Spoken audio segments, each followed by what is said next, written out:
do Evangelho, o tempo que você tem na igreja, quase todos os textos são conhecidos, né, queridos? Pelo menos para os que leem.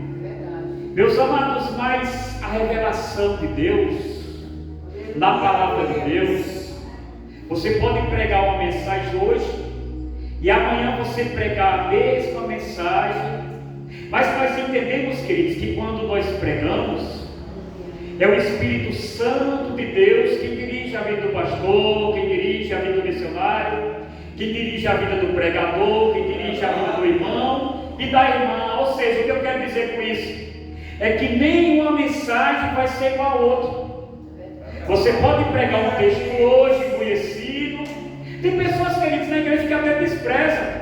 Se você for pregar um texto do cego Bartimeu, se você for pregar um texto sobre a mulher do fluxo de sangue, ou sobre Zaqueu, ou sobre um texto, aí a pessoa fala, esse texto aí eu já sei, esse texto aí eu já sei de cor. Só, queridos, que não é isso.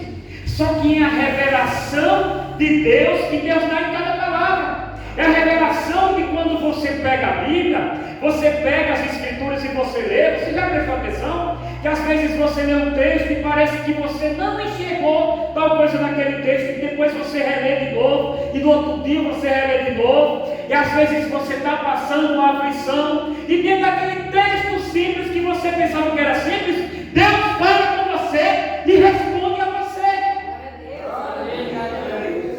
E meus queridos, esse texto não é diferente.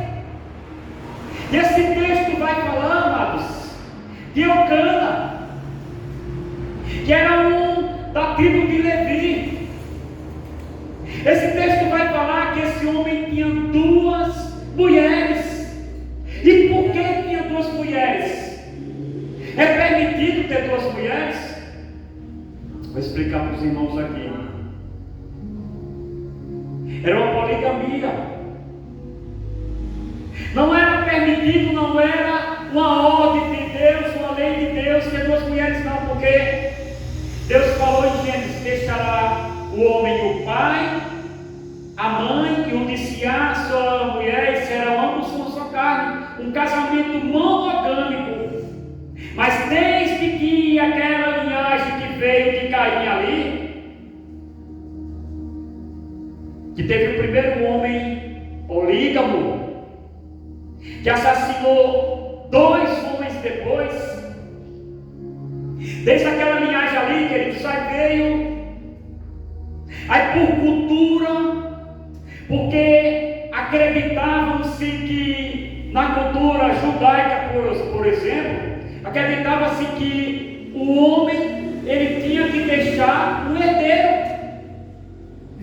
O homem, ele tinha que deixar um filho. E às vezes, queridos, a própria esposa dava a concubina para sua esposa, como foi no caso de Sara com Abraão. Mas não era da vontade de Deus isso. Porém, teve a vontade permissiva de Deus. Mas, meus queridos, aí voltando, nós vemos que Jacó teve 2 mulheres. Nós vemos que o próprio Eucana teve 2 mulheres. Nós vemos, queridos, vários homens da Bíblia que foi polígamo. Mas isso trazia, queridos, um conflito para dentro do lar.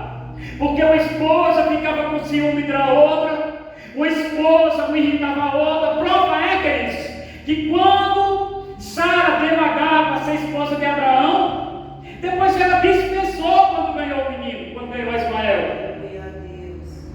Mas Deus o acolheu. Salomão, por suas vezes, os reis também faziam isso. Casavam-se com princesas e princesas. Salomão teve 1000 mulheres, teve 700 concubinas e 300 mulheres. Mas vem como ficou a vida de Salomão. A vida de Salomão começou amando ao Senhor, e depois terminou amando muitas mulheres. Trouxe a idolatria. Um homem que teve a sabedoria da qual nenhum homem trouxe, mas desviou-se do Senhor. desviou o coração do Senhor, porque quando a palavra de Deus, queridos, ela diz que o casamento é monogâmico entre o homem e uma mulher, o homem que disturba a palavra de Deus, o homem que desobedece a Deus, o homem que não quer seguir os preceitos de Deus, amados. E nessa casa de Eucana não era diferente. Nessa casa existiam duas mulheres, existia Ana e existia Penina. E Penina podia ter filho e Ana não podia ter filho. E nós vemos, queridos, que diz a Bíblia, amados, que Ana, ele subia de ano em ano para Siló. Onde é Siló? Siló, no capítulo 18 de Josué, diz que a primeira terra que eles possuíram, ali eles armaram o tabernáculo, a tenda, e ali colocaram a arca do concerto. E ali a arca do concerto, a arca de Deus, a arca da aliança, que continha o maná, que continha a vara de Arão que florescera, e as capas da lei dentro da arca.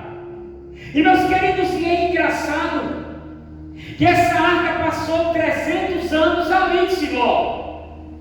Trouxeram de Gilgai, onde colocaram as pedras lá, e colocaram em Siló. Por que Siló? Porque Siló, queridos, se você ler o livro de Deuteronômio, era um lugar de fácil acesso para que todas as tribos viessem a adorar a Deus nas festas, queridos, que Eucana subia de ano em ano. Festa da semana, a festa dos tabernáculos e a festa da colheita, meus amados. Mas, meus queridos, aliás, a festa do Pentecostes, que é também a festa da colheita. Mas, meus queridos, e diz a Bíblia, amados, que Eucana subia de ano em ano para adorar o Senhor. E na adoração tinha por propósito levar um animal, e daquela carne, queridos, era repartido com a família. E diz a Bíblia que Penina era a competidora de Ana. Penina não irritava Ana, porque Ana não gerava filho. E a Bíblia diz, queridos, que foi o próprio Senhor que cerrou a madre de Ana para ela não ter filho. E naquele tempo, uma mulher não ter filho era amaldiçoada para a sociedade.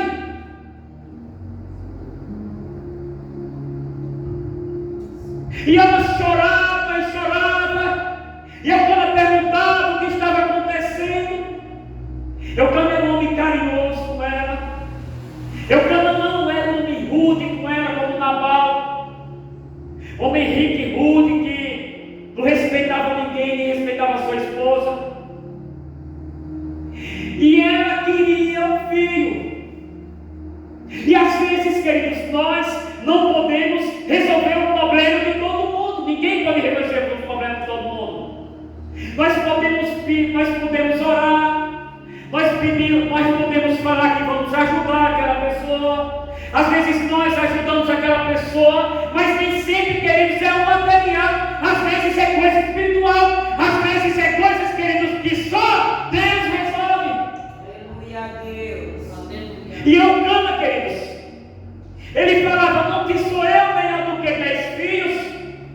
Mas quando, queridos, nós seres humanos queremos uma coisa, nós queremos aquela coisa.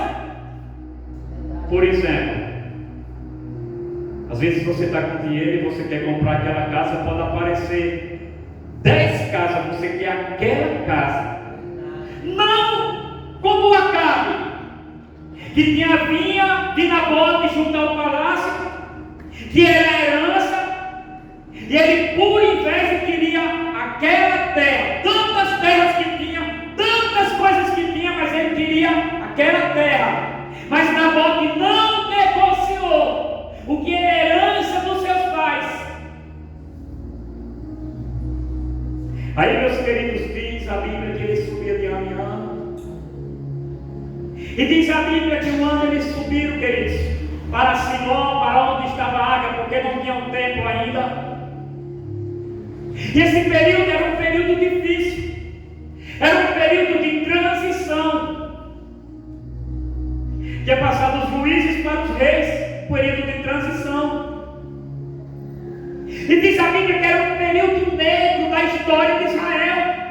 Aquele povo que andou no deserto lá, aquele povo morreu tudo. Seus filhos estavam, os filhos dos seus filhos. E o livro de Juízes, queridos, é pecado, arrependimento e clamor. Pecado, arrependimento e clamor. E Deus respondia, e Deus levantava juízes. Mas o livro de Juízes, que ele termina dizendo que naquele tempo não havia rei em Israel, e cada um fazia o que parecia bem aos seus olhos. E Eucana, queridos, ele tinha uma qualidade muito grande. Qual que é a qualidade, pastor?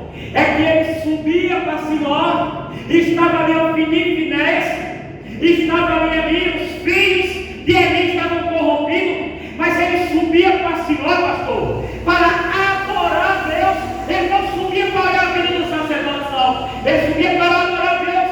Porque hoje, querido, para me abrir um parênteses aqui, hoje as pessoas querem pôr desculpa para não vir adorar a Deus, querem pôr desculpa no homem. Eu não vou para a igreja porque A, porque B é assim. Queridos, eu tenho evangelizado as pessoas, eu tenho pregado para as pessoas do meu trabalho, queridos, e as pessoas que eu converso, e a primeira coisa que eu falo, eu não vou para a igreja não, porque a igreja lá tem isso, tem aquilo.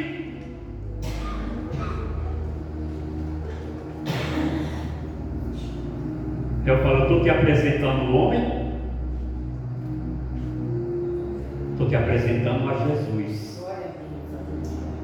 Eu estou te apresentando aquele que nos fala do Evangelho. Você não vai ver pedir desculpa para ninguém. Eu estou te apresentando aquele que no princípio era o Verbo, e o Verbo era a palavra de Deus, porque todas as coisas foram feitas por Ele, e sem Ele nada do que foi feito se fez. Eu não estou apresentando o bispo, eu não estou apresentando o pastor, eu não estou apresentando a minha vida, eu estou apresentando a Jesus Cristo, que quando João Batista viu ele, disse: eis o Cordeiro de Deus que tira o pecado do mundo. E o que é igreja? Igreja é um ajuntamento de pessoas imperfeitas seguindo ao Deus perfeito.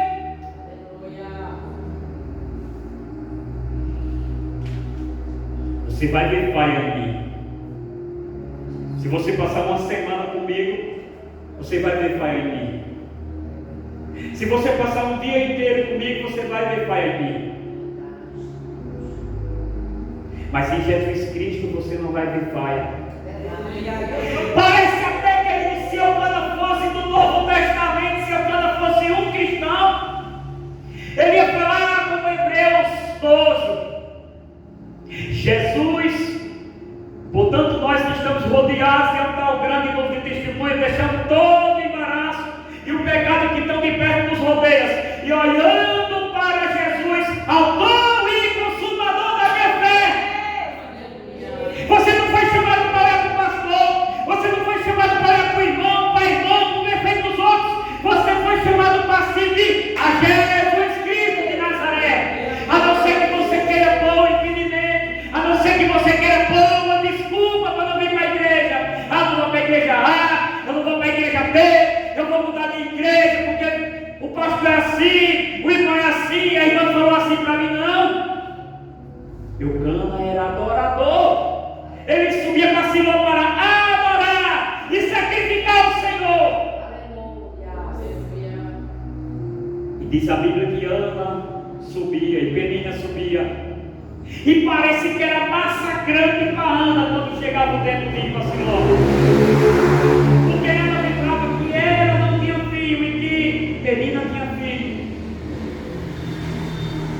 mas ela tinha um esposo que amava ela,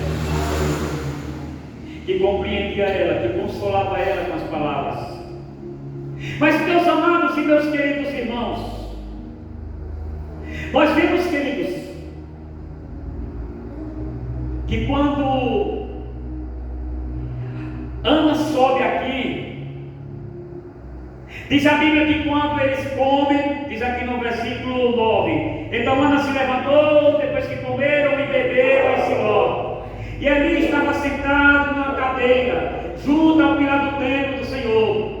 Ela, pois, com amargura de alma, orou ao Senhor e chorou abundantemente. Queridos, não é porque eu sou temente a Deus, não é porque você é cristão temente a Deus, que nós não vamos chorar, que nós não vamos passar por luta, que nós não vamos passar por provação, que nós não vamos passar por luto, por decepções, queridos. Não é porque nós somos cristãos, queridos, que nós não vamos passar por essas coisas, não. Nós vamos passar por essas coisas, amados. Mas a Bíblia diz no Salmo 56 que a tua lágrima, Davi fala, minha lágrima está nos teus odres, porventura no teu odre, porventura não está escrito no teu livro.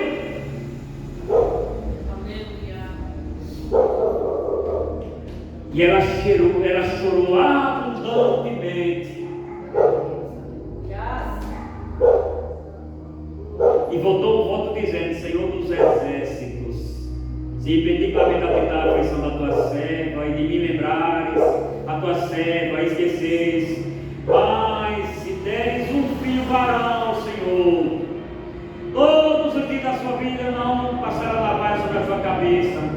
E sucedeu que, perseverando ela em orar perante o Senhor, ele fez menção da sua boca.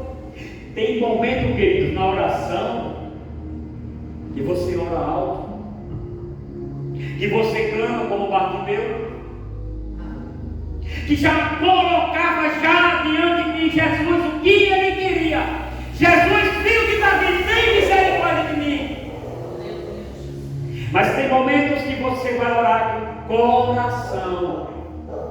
Tem momentos que você vai entrar no seu quarto, no seu aposento, você vai fechar a sua porta com amargura de espírito. Às vezes o seu esposo está perto de você e não entende o que você está passando. Às vezes a sua esposa está perto de você e não entende o que você está passando. Mas é um particular seu, você e Deus. E diz a Bíblia que Eli atentou para seus lábios, assentado na cadeira, pois era gordão. E diz que ele começou a olhar para Ana e ele não via palavra, ele via só mexendo os lábios. Mas ali era intimidade com Deus. Quanto tempo faz que você não tem intimidade com Deus? Quanto tempo faz que você não fecha seu aposento e fica só você e Deus? Quanto tempo faz que você não tem um devocional com Deus, queridos? No meu trabalho, profissão que eu trabalho, graças a Deus, eu levantei um altar para o Senhor lá. Quando eu chego, quando eu ir embora, eu subo. Eu tenho meu período de oração. Eu tenho o privilégio de ficar lendo a Bíblia. A hora que eu quiser, eu faço uma onda de 1 hora. Eu tenho o privilégio de ficar lendo a Bíblia. Eu tenho o privilégio de ficar pesquisando, sempre lendo, sempre buscando. E a vida de um pastor é assim, queridos.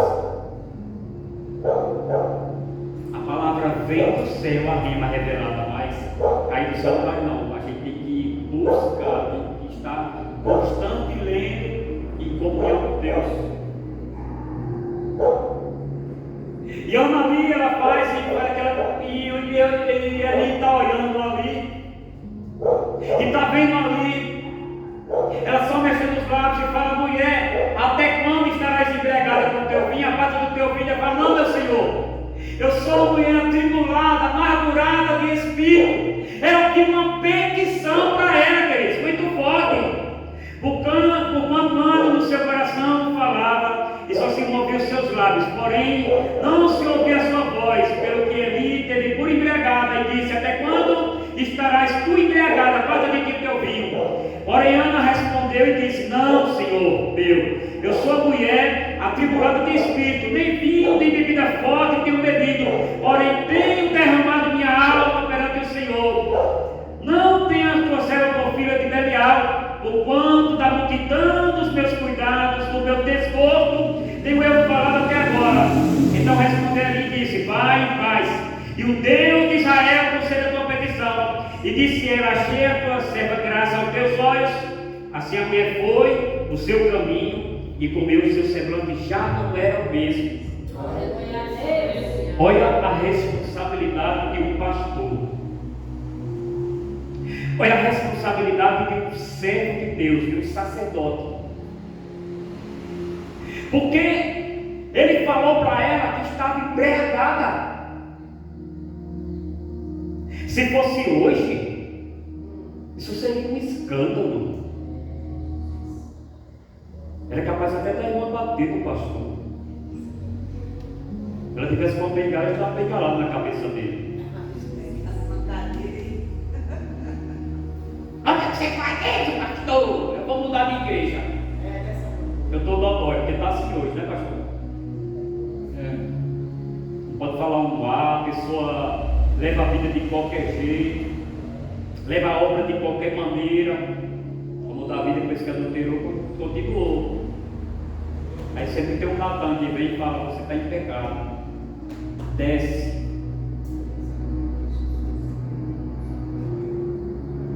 Aí Ana não retrucou, Ana continuou orando. Mas uma palavra que ela falou, que Eli falou para ela: vai, que o Deus de Israel te concede você. Queridos, quantas vezes, amados, nós estamos passando por provação, por dificuldade. Quantas das vezes, queridos, nós precisamos de uma palavra, queridos, e aonde é para ter a cura, as pessoas abrem ferida, falam palavras maldosas. Mas se você tiver a sua vida firmada em Jesus, o Deus de Israel, pode vir a palavra que vier, que não vai tirar você do foco. Porque a Bíblia diz que tudo contribui para o bem daqueles que amam a Deus e de que são chamados para o seu propósito, segundo o seu propósito. E a Bíblia diz, pastor,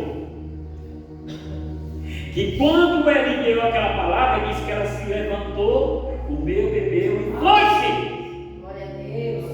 E disse: achei eu, queridos, enquanto o homem estava falando aqui, Deus estava trabalhando de lá de cima. Enquanto nós estamos pregando aqui, Deus está trabalhando em coração que vai ouvir essa palavra, que está ouvindo essa palavra. E Deus já está preparando o milagre de Ana. Como é bonito, né? Porque de ano em ano não se sabe quantos anos aquela mulher esperou, mas ela esperou, perseverou, orou, e Deus o respondeu. Para mim terminar de assim: e levantou-se de madrugada, adoraram perante o Senhor, e voltou, e vieram à sua casa a Ramá. E o quando conheceu Ana, sua mulher, e o Senhor se lembrou dela. Isaías capítulo 49, 15 diz que pode uma mulher esquecer o seu filho que amamenta, mas o Senhor não esquece dos seus. Aleluia. Deus não se esqueceu. Quando fala que Deus se lembrou, é